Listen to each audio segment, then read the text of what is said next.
क्या मांस खाना पाप है या पुण्य? और क्या अंडा मांसाहार है या शाकाहार?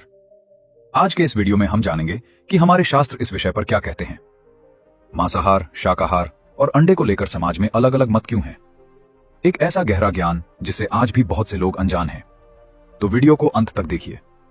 बहुत पुराने समय की बात है, जब नगर छोटे थे, वन विशाल थे और ज्ञान पत्थरों की इमारतों में नहीं बल्कि कुटियों और वृक्षों की छाया में बसता था।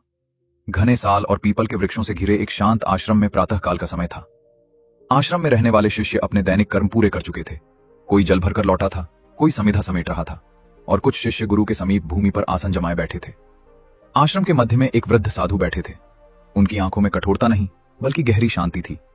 वर्षों का तप उनके चेहरे पर साफ झलकता था। उसी समय एक युवा शिष्य जो अब तक मौन बैठा था, थोड़ा आगे बढ़ा। उसके चेहरे पर संकोच नहीं बल्कि भीतर चल रहे द्वंद्व की झलक थी।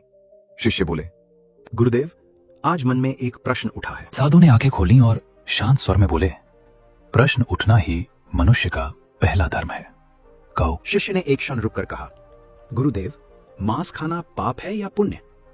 और यदि कोई व्यक्ति भूख से व्याकुल होकर मांस खा ले तो क्या वो भी पाप ही कहलाएगा? उसके शब्द समाप्त होते ही आश्रम में सन्नाटा छा गया।